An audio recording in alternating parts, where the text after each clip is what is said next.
If we're going to see healing results, we mustn't wait for the results to determine what God's will is. I want to read this statement. The kind of faith that gets healing results needs to be certain of God's will before results are seen, not after. Can I read that again? The kind of faith that gets healing results needs to be certain of God's will before results are seen, not after.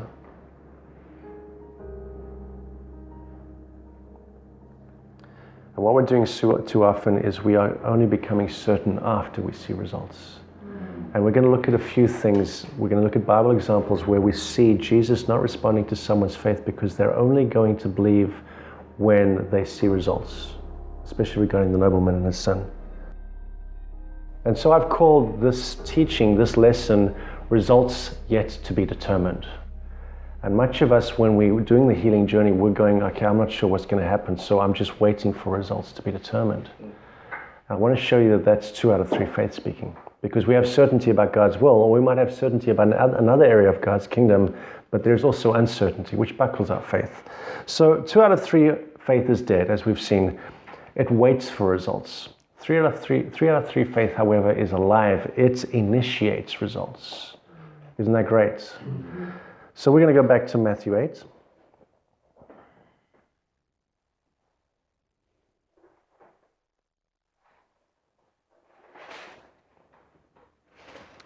And let's start to pick this apart. Are we there at Matthew 8? Mm-hmm. And behold, a leper came and worshipped him, being Jesus, saying, Lord, if you are willing, you can make me clean. Then Jesus put out his hand, touched him, saying, I am willing, be cleansed. All right, now I'm going to repeat myself because I want you guys to be on board. Just to make sure, what was this leper convinced about? Jesus came. He was fully persuaded about Jesus' ability. Good. He has faith. Does that make sense? He has faith. However, he is hesitant, isn't he? He's lacking conviction. He's not convinced of something. What is he not convinced of? Jesus' will. Jesus' will. Okay, so now Jesus is smart. That's an understatement. He sees this leper approaching him. Jesus knows, if he approaches me, who's responsible for the results he sees? He is. Okay, you've approached me and you've said, I can heal you. That's a good start, but you've also said, if I'm willing. No, your faith is not where it needs to be. What does Jesus need to do to help this man? Because he knows that Jesus is able, but he's not sure if Jesus will. So what would Jesus need to say for the leper to have 3 out of 3 faith? For his faith to be, I am willing. I am willing. Now, you didn't say that because you just read this next section. Does it make sense? Yeah. Now let's just hypothesize, if that's the right word to use. Jesus says to the man, I am willing. What do you think happens to this man's faith? His faith comes up. Now we know 3 out of 3 faith can be dormant and nothing happens. What needs to happen to 3 out of 3 faith? It needs to be activated. Now we're going to look at that point. It's not evidence, but if you understand healing and how faith works, you go, of course. So Jesus says, I am willing, be cleansed. But notice a point of faith is when a person pulls on the power of God. Where's the power of God at this moment? It's in Jesus. Jesus, verse 3, put out his hand and touched him. What is in Jesus? Power. How can that power get into the man? By touch. Jesus puts out his hand and says, I am willing. Immediately the man's faith is now made complete. He's 3 out of 3 faith, is able to pull. When do you think he pulls on the power of God? The moment Jesus touches him. And Jesus says, be cleansed. And what happens? Verse 3, immediately his leprosy was cleansed. Can you see, if we don't look at the finer details, if we don't understand how faith works and how the power of God moves from Jesus to a sick individual and how that sick individual pulls on the power of God, we could look at this and go, Jesus said, I'm willing, and just heal the guy. We could think it's like that, but if that was the case, if Jesus healed this man out of his sovereign power and sovereign ability, why did he have to tell the man, I'm willing? He could have just healed him and the guy would have seen, okay, obviously you're willing. To fire up his faith. Good, to help his faith. And we need to recognize that. And this is, again, I want to point this out, this is a problem in the church. This is a problem with Christians, is we're going, I'm waiting for results to happen before I will know whether God wants me healed or not. I'm going to get to this so that you understand it more. When we sometimes ask people, please pray that I get a good report when I go and see the doctor this Tuesday, that is waiting for results to be determined. We have a report. We already have a report. We're going to highlight this in a big way as we go through this, but we already have a word. We already have a report. What does that report say regarding our sickness? By Jesus' stripes you have been healed. So whatever the doctor says doesn't make a difference, does it? Look, there are some times when you are stepping out in faith, believing to receive healing, and instead of things getting better, things get worse. The doctors say, well, actually, the second scan has shown that the cancer is bigger. We've done an MRI, and the tumor on your brain is actually, it's got tentacles now, and we can't remove it from your brain. We're just going to have to try some chemotherapy and see if it shrinks. And you go, God, I'm believing you, but it's getting worse. In that moment, what do you need to stand on? His word, his reports, not what the doctor says. Because remember, we talked about this a while ago when we said the sower sows the word. Immediately, Satan comes to steal the word. He wants to steal you of that confidence, that conviction. He wants to make you hesitant, double-minded. God, you said, but the doctor said. And then he had 3 other specialists come, and I paid like $200 per specialist. And then they said, but the specialist, and what starts to happen? We're wavering. Now we become hesitant as we approach God. Now what happens is we're going, Lord, I'm not sure if you want me healed anymore. And we start to create doctrines to help the person understand why they're not being healed. Meanwhile, they lost focus of the key to them being healed. That, what did we say that again? We said, I need to find it. The kind of faith that gets healing results needs to be certain. Say that with me, certain. Needs to be certain of God's will before, not after. So whatever report you get, thank you very much. I know you're doing the best that you can. And that report may not be what I want to hear. And maybe it has shaken me for a bit. But I go before my God and I say, Lord, you are the creator of heaven and earth. And you have created me. And you love me.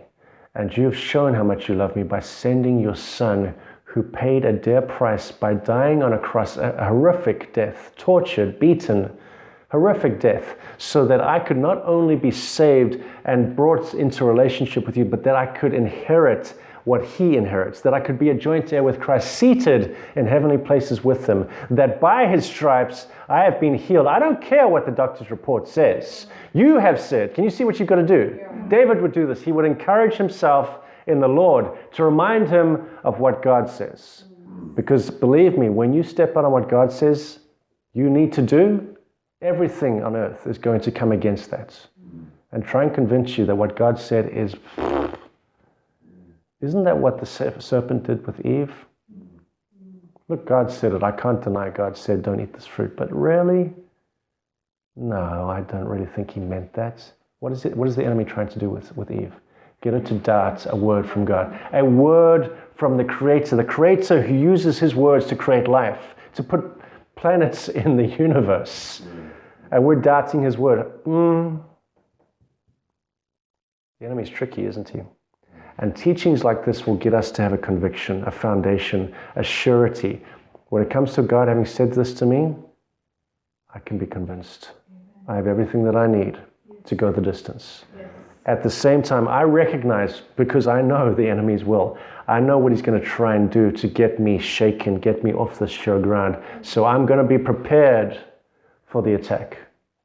And I'm going to stand ready for the doubts, the fears, whatever comes my way. And as soon as they come my way, I'm going to cast them on God and remind myself of what he said. Does that make sense?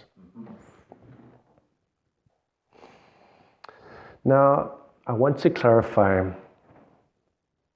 We've been talking about the kind of faith that receives from God. Does that make sense?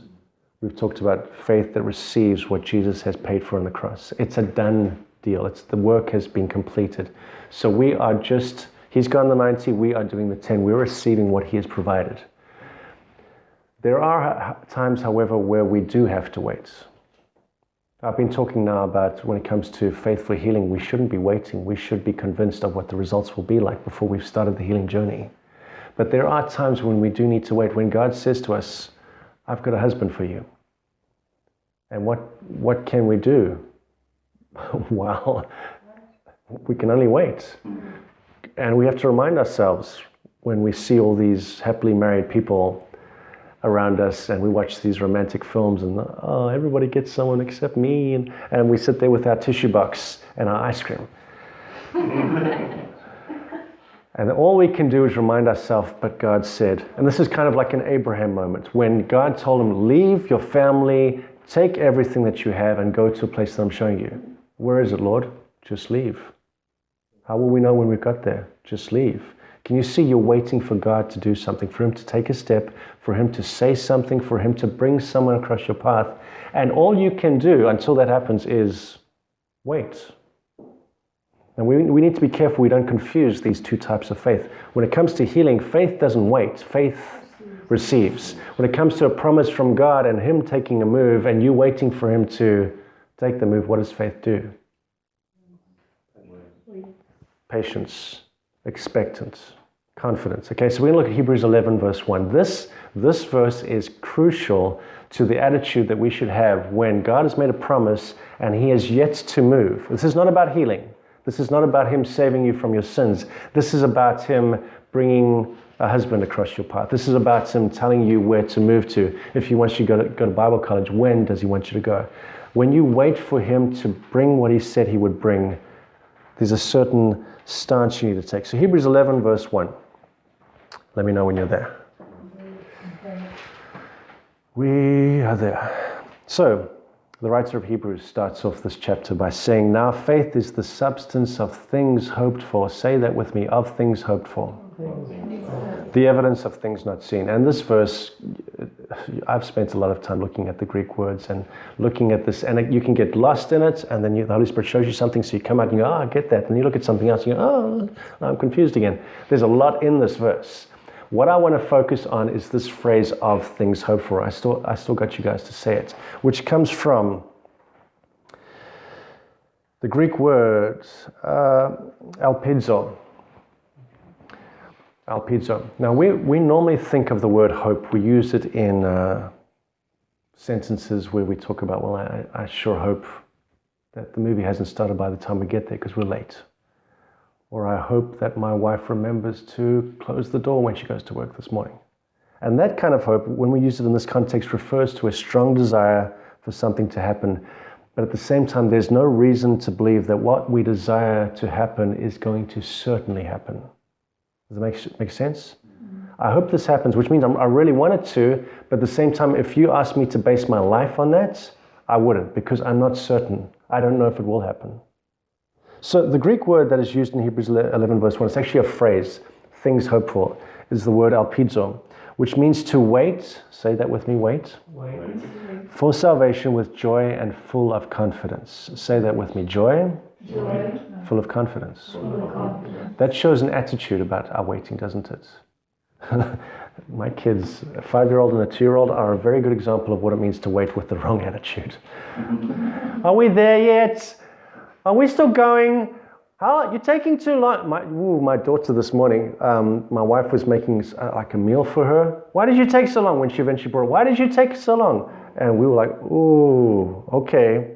Turn the TV off, go to your room and think about what you just said, because you're ungrateful. Yeah. You know, we can wait with the wrong attitude. But what is the writer of Hebrews saying that our waiting should look like when we are in hope? Patience. We said joy. And full confidence. Full confidence. What does full confidence look like? Fully persuaded. And that's 3 out of 3 faith, isn't it? Full confidence is, I have no reason to believe that this won't happen. Look, the enemy might bring a few reasons, but there is no logical reason based on the fact that God promised, his word stands, it will not return to him void. There is no reason to doubt that this will not happen. I'm fully confident. How about joyful? If I tell you, Denise, in my boot is $3 million for you. You don't have to do it right now, but you'd be dancing, wouldn't you? If you permit me, I do it now. Can we share? Now that's joy. What have I done to cause you to be joyful? You've given me a word. I've given you a word. Now, do you trust me? I have a seat in the boat. No, I do. You do trust me. Now, your joy is based on a few things, isn't it? My word, firstly, Yes, and how true I am to my word. that's right. If the ex-president of Zimbabwe, Robert Mugabe, said to me, hey, I'm going to give you a piece of land in Zimbabwe, I'd go, well, we'll see. Why? Because his word is and he's not that true to his word. Does that make sense? Your character plays a big part in how confident you can be in someone's word. So, Denise, we've got a relationship where if I said there was $3 million in my boot, which is like, wow, big deal. Don't you want that for yourself, Daryl? Yes, I would. But if I said, Denise, it's for you, I actually got 10 million at home. God told me to give this to you. You would trust me based on relationship. Firstly, I've told you my word is good and I'm true. I'm faithful to my word. Can you see how that works with God? When God tells you something, there's two things that you can have about his word. You can be joyful. Christians need to be joyful. We need to let our faces know that we're joyful. And we can be full of confidence.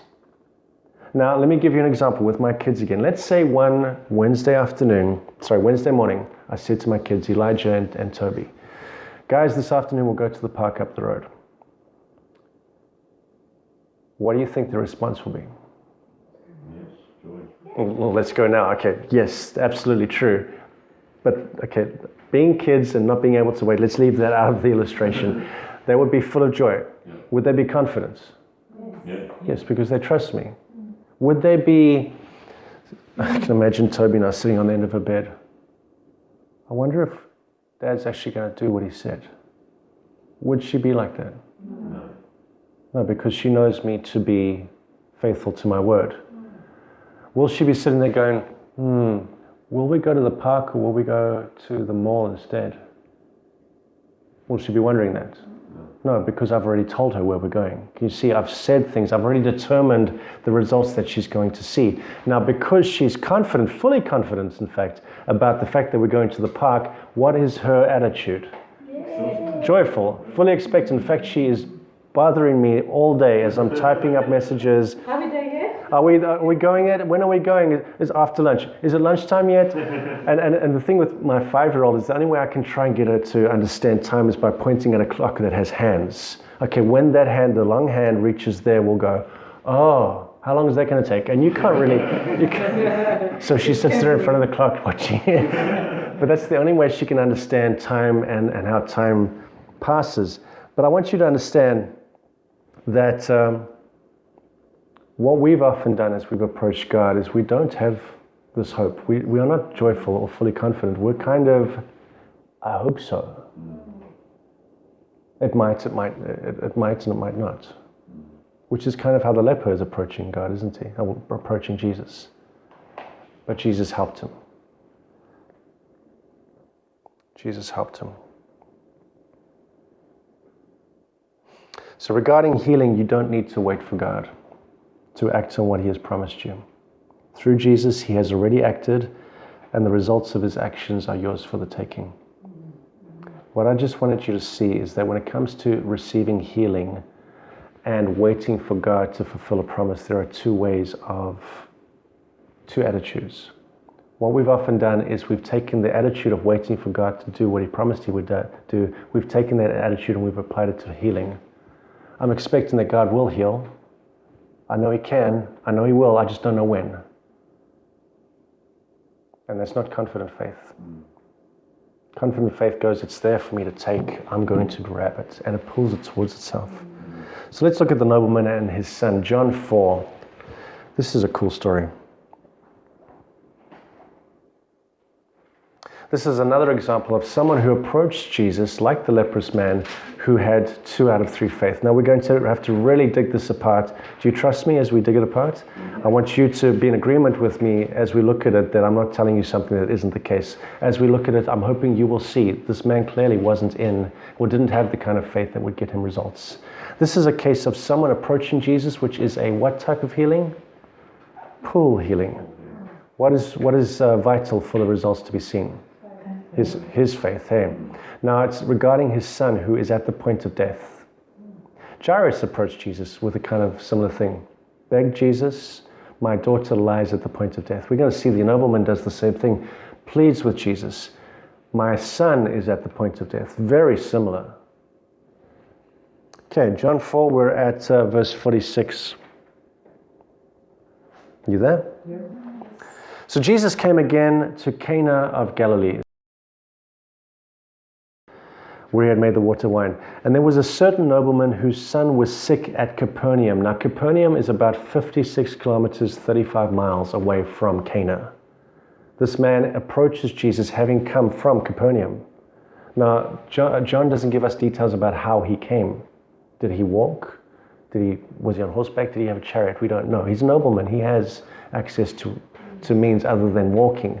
But either way, it's 56 kilometers. Is that a long way? I was trying to work out how long it is, went onto the internet, was looking at some people talking about when they ride horseback, if they were to just canter, it would take roughly 9 hours to do 56 Ks. And I was going, well, we can't say for sure, but we're talking about a long time. Does this sound like this man believes that Jesus has a solution? Does he have faith? In what so far? Jesus can heal. Okay, now we've seen that's a good start, but is that going to produce the results that he needs? No. And I want us to understand as the church that just believing that God can heal is not enough. Doesn't matter how many songs we sing, how many Grammys they win, and how much we hum them as we're driving along in the city. Believing that God can heal alone is not going to get you healed. We must also believe that God will. How about this? That he has. And that what he has done is available for you to receive by your faith. So verse 47, when this man, the nobleman, heard that Jesus had come out of Judea into Galilee, he went to him and implored him to come down and heal his son, for he was at the point of death. So very much like Jairus. Went to him, implored him. What kind of attitude is that? He's begging, please, come down and heal my son, for he's at the point of death. Now I want to talk about desperation. Is this man desperate? Yes. The woman with the issue of blood, was she desperate? Yes. Jairus, was he desperate? Yes. The centurion whose servant was sick, was he desperate? Okay, now some people have said, for you to see healing results, you need to be desperate. I want to make this statement. Desperation motivates us to reach out for healing. However, desperation isn't the means through which we receive healing. What is? Faith is. Now, think about this. If desperation got us healed, if desperation somehow bent God's arm behind his back and he went, okay, I'll heal you. If desperation did that, how many desperate people are there in this world? Millions, possibly billions. If all of these desperate and sometimes desperate because of how sick they are, if their desperation is what caused God to move, then we would see people being healed all over the earth. But desperation doesn't get us healed. It motivates us to start taking steps that will then lead us towards what does get us healed. But what gets us healed again? Faith does. So can you see this man, as desperate as he is, my son is at the point of death, his desperation is not going to cause Jesus to do anything, and it's not going to pull the power of God out of Jesus to heal his son. Desperation is only an element that will get us started. It's motivation, if anything. Is that okay? It's motivation. So John 4, we're going to compare the centurion with the nobleman's case. So keep your place in John 4. We're going to Matthew 8. We've just come from Matthew 8. We're looking at now the centurion and his servant.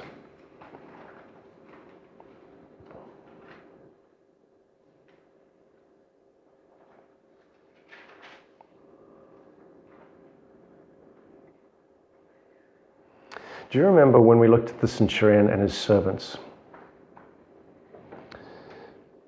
The centurion, if we read verses 5 and 6, are you guys there? Matthew 8, verses 5 and 6. Now when Jesus had entered Capernaum, now he's there again, this is his hometown, a centurion came to him pleading with him. There's that desperation, isn't it? saying, Lord, my servant is lying at home, paralyzed, dreadfully tormented. And then we see straight after that, Jesus says to him, I will come and heal him. Now, we talked about this last time. Do we see any evidence of the centurion's faith based on the information he's given? My servant is dreadfully tormented, lying at home paralyzed. All he's done is just told Jesus what the problem is. There's nothing for Jesus to gauge the man's faith on. Yet Jesus says, I'll come home with you. I'll heal him. And we talked about the fact that this could give the impression that Jesus just does whatever he wants, as he wants to, because he's God. But we also looked at some other scriptures that show us why Jesus does what he does. Yes, the centurion had approached him, but Jesus always lived a life of response. Do you remember us talking about that? He lived a life of response. Life in response to whom? To his Father. Yeah? So we have scriptures like John 5:19. We've looked at this before. Then Jesus answered and said to them, this is a group of Jews, most assuredly I say to you, the Son can do nothing of himself, but what he sees the Father do. For whatever he does, the Son does in like manner. So when Jesus said to the centurion, I'm going to go home and heal your servant, why had he said that? If he does everything that his Father does, why is he saying this to the centurion? Because the Father says. Because the Father said so. Jesus is living in response. My Father just told me I must go home and heal, and I must say to you that I'm going to go home and heal your son. Can you see that?